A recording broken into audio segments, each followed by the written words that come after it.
Bien, doña Ignacia, por favor, indique su nombre completo y RUT y puede iniciar su exposición. Muchas gracias.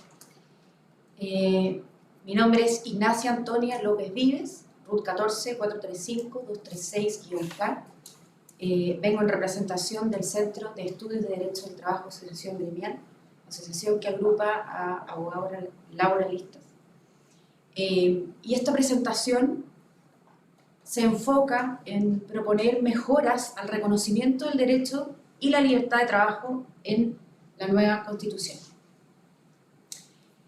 En primer lugar, respecto del reconocimiento del derecho al trabajo, ¿ya? El artículo 16, número 25, letra B, señala el derecho al trabajo decente, a su libre elección y libre contratación. Entendemos que el calificativo de decente se incluye en atención a los instrumentos de la OIT que hacen referencia a este concepto. Sin embargo, en Chile la palabra decencia está asociada al decoro, tiene una connotación moral que no es precisamente el objeto del derecho que se busca reconocer. Es necesario que la nueva Constitución reconozca con los términos más precisos posibles los derechos, pues el lenguaje que se emplee será esencial para su acertada interpretación. En Chile existe actualmente un 28% de informalidad, en América Latina casi un 50%, según el informe de Panorama Laboral de América Latina elaborado por la OIT el año 23. En consecuencia, la formalidad es un concepto con el que la ciudadanía y la OIT está familiarizada y que resulta más propio de nuestra cultura. Lo mide la encuesta CACEN, también las encuestas de empleo del INE. Lo mismo ocurre con el concepto de la dignidad, que también lo recoge este proyecto. La dimensión moral de la palabra decencia sugiere actuar con decoro. Lo que busca el reconocimiento del derecho es que el trabajo se acorde a la dignidad de la persona humana, no que tenga una connotación moral. Conceptos también que pueden dar lugar a controversias respecto de la regulación del trabajo decente, es también el concepto de condiciones equitativas y remuneración justa. ¿Quién calificará si la remuneración es justa? ¿Quién calificará las condiciones equitativas? Necesariamente requiere de un ejercicio de comparación que es complejo si es que no va acompañado de elementos que permitan entender el concepto. De esta forma proponemos cambiar el derecho al trabajo decente por derecho al trabajo formal y digno, que son conceptos que nuestra ciudadanía tiene ya incorporados. Punto 2. Respecto del concepto de igualdad salarial, el artículo también 16, número 25, señala que se garantiza la igualdad salarial por trabajo de igual valor, especialmente entre hombres y mujeres de conformidad a la ley. El concepto de igual valor emana del Pacto de Derechos Económicos, Sociales y Culturales de Naciones Unidas. No es propio del ordenamiento jurídico chileno y es un concepto subjetivo. El valor del trabajo se lo da a cada persona según los criterios y parámetros que utilice. La igualdad de remuneraciones entre hombres y mujeres es un derecho que ya está recogido en nuestra legislación laboral en el artículo 62 bis del Código del Trabajo. Si bien aspiramos a que este principio se cumpla con la mayor adherencia posible, la igualdad debe ser entendida frente a un mismo trabajo en un mismo empleador. Un trabajo de igual valor supone un ejercicio de comparación entre dos actividades diversas que tendrían un mismo valor, introduciendo, valga la redundancia, un juicio de valor respecto para poder aplicar esta regla. ¿Quién va a determinar el valor del trabajo? ¿Qué se entenderá por igual valor? De acuerdo al diccionario de la Real Academia existen 13 acepciones del concepto de valor. Entonces advertimos conflictos en la aplicación de esta norma. Y lo que buscamos precisamente con una nueva Constitución es tener un marco jurídico que dé certezas. Si lo que buscamos es igualdad de remuneraciones, el derecho debe ser reconocido en esos mismos términos respecto del trabajo que se está remunerando, aun cuando la palabra se repita en el texto. Por lo tanto, nuestra propuesta es cambiar igualdad salarial por trabajo de igual valor a igualdad salarial por igual o mismo trabajo en un mismo empleador. Punto 3. Respecto de la negociación colectiva. El artículo 16, número 26 del proyecto señala la libertad sindical. Esta comprende el derecho a la sindicalización, a la negociación colectiva y a la huelga. No queda claro en el proyecto que el derecho de la negociación colectiva sea de los trabajadores. si la negociación colectiva se radica en el sindicato, se pierde la libertad de sindicalización. Es importante señalar que luego este mismo artículo número 26 señala varios literales de la letra A a la F en que se reconoce la amplitud y los elementos esenciales que comprende la libertad sindical. Sin embargo, no hay ningún literal que se refiera a la negociación colectiva, quedando como un derecho vacío. Este reconocimiento de derecho sin límite, sin bordes, sin contenido, ni siquiera señala que una ley regulará la forma como se ejercerá el derecho.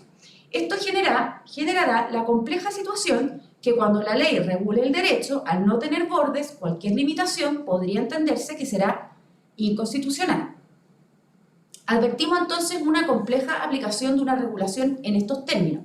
Por eso es necesario hacer la precisión de incluir los elementos esenciales que comprende este derecho, expresando quiénes son sus titulares y las características de sus mecanismos. Este es un problema que como sociedad venimos arrastrando desde el año 2015, cuando se discutió, a raíz de la aprobación de la ley 20.940, quién era el titular del derecho a negociar colectivamente, declarándose inconstitucional el proyecto en la parte que señalaba que la titularidad de la negociación colectiva radicaba en los sindicatos. Por lo tanto, este es un tema que advertimos que, de no quedar suficientemente precisado, seguirá arrastrando un conflicto que ya lleva alrededor de 7 años de interpretación. La Constitución del 80 reconoce el derecho de los trabajadores a negociar colectivamente. Sin embargo, la Autoridad Administrativa del Trabajo, en 2 dictámenes a lo largo de todos estos años, no ha reconocido la posibilidad de registrar los pactos suscritos por grupos negociadores durante este periodo, dejando en la práctica sin un ejercicio real del derecho a los grupos negociadores y, en definitiva, a los trabajadores que han optado por negociar colectivamente a través de otros mecanismos diversos a los sindicatos. A través de una norma vaga se está permitiendo entender que la negociación colectiva sería solo un derecho de los trabajadores sindicalizados, en circunstancias que no existe norma internacional ni nacional que obligue a que este derecho sea ejercido solo mediante sindicatos. Y ello es consecuencia de la libertad de asociación. De esta forma, nos parece muy necesario fortalecer el artículo 16, número 26 del anteproyecto, agregando un literal que incorpore los elementos esenciales del derecho a la negociación colectiva para garantizar el ejercicio efectivo del derecho de los trabajadores de elegir la forma como negocian colectivamente, sea a través de organizaciones sindicales o grupos negociadores. Establecer también la preferencia de la negociación colectiva en la empresa, a fin de evitar que el aumento de la centralización de las negociaciones colectivas que puedan existir en el futuro a distintos niveles impidan capturar las realidades individuales de cada empresa, con ello principalmente a pymes. Estos son estudios que ha elaborado el Observatorio del Contexto Económico de la Universidad Diego Portales. Entonces, en consecuencia, nuestra propuesta es fortalecer el derecho de los trabajadores a negociar colectivamente. 2 minutos. Y a establecer la preferencia de la negociación colectiva a nivel empresa. Respecto al derecho a huelga, el artículo 26, letra C, señala el derecho a huelga de los trabajadores para la defensa de sus intereses laborales. Intereses laborales es un concepto amplio que no existe en nuestra legislación chilena, no existe en nuestro ordenamiento jurídico, por lo tanto se trataría de un concepto cuyo significado aún no tiene bordes, no tiene límites, no tiene contenido preciso, ¿ya? No se trataría de un derecho a huelga para defender derechos laborales propios. Sería un concepto más amplio y por ende subjetivo, porque el interés, de acuerdo también a definiciones del concepto de interés, significa inclinación del ánimo hacia un objeto, una persona, una narración.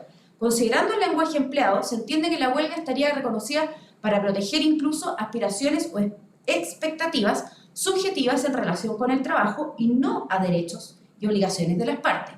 Así, el derecho a huelga propuesto no otorga certeza jurídica de en qué escenarios se puede ejercer este derecho, lo que repercute en el desarrollo y promoción del empleo. Nuestra propuesta, entonces, es que se reconozca el derecho a huelga en términos pacíficos de los trabajadores para el resguardo de sus derechos en el marco de la negociación colectiva. Este derecho será ejercido con las limitaciones fijadas por una ley de quórum calificado.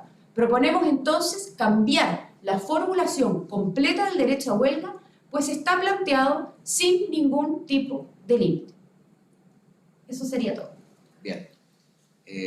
Doña Ignacia, agradezco su presencia y participación en este acto significativo para el desarrollo de nuestra nueva Constitución. Muchas gracias. Muchas gracias.